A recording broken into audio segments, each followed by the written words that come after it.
Okay, so this is a computer, as you can quite clearly see. This I found is very loud, so the plan today is to swap that out. This is my actual work PC, so I need to not break it. You can also see it's very dusty. If I just go, yeah, a thick layer of dirt. That's dust that's come off of it. So very nice. Also, watch this. This is epic. So this is my focusing of the camera on my phone. That's pretty cool. I have to replace this heatsink. So what we're going to use, I have bought this Cooler Master 1. They say the Hyper 212 is good, so we're going to install that. I don't think you understand how dusty we're talking. Like, we're talking about that dusty. Like, this is bad. And look at the dust within there. That's pretty grim. Pretty grim.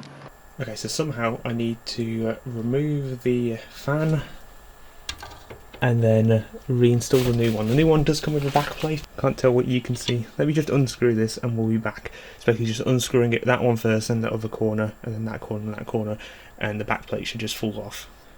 There we are. You can see the previous application of thermal paste is actually pretty good. I need to clean that off, then we'll work on that, because what you get is you get your back plate, that's the old one, then you have your heatsink. That doesn't look as well applied as I thought, actually, on the heatsink itself. So let's just make sure we put enough on. Okay, so for AMD I've just figured this out. So what you do is on each of these corners you need one of these small little screws.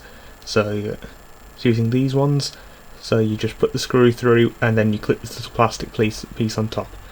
I just realised I'm not focused. There we are, so you just have that little screw through and then put this little plastic piece on top, and that, or then when you screw it on the back you can put your standoffs on it. So let me do that. Okay, so that just goes through the back here.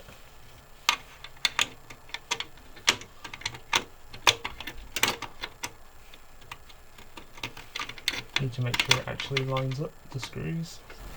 And then grab one of these little standoff holes and then just screw it in.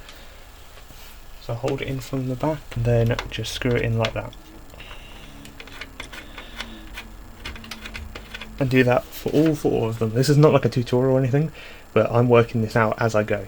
Okay, so now you've got these little standoffs in. So what you have in the box is this little thing. Nice little thing. If you place that on top of one of these, that then gives you something to screw onto. So that can basically tighten these up.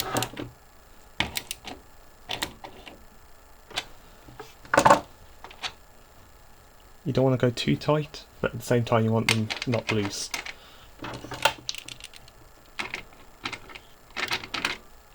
If you can do it, that is.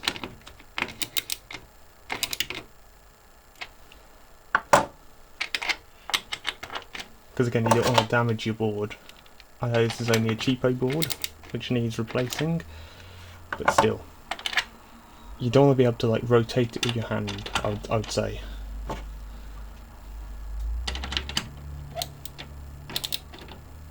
I'm doing like 2 turns there.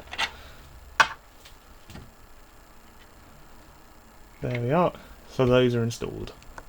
There we are. So next up, we do the thermal paste. So they give you this cheap little thing there. So you just do it in a little.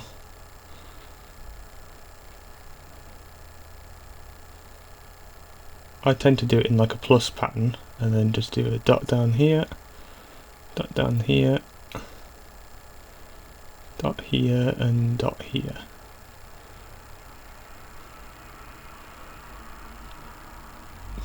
Just to make sure that it does evenly spread. That's not as much as I usually put on. There, that should be enough, I would hope.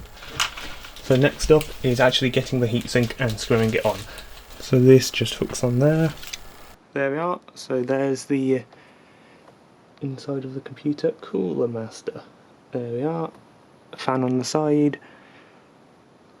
So yeah, that's pretty alright.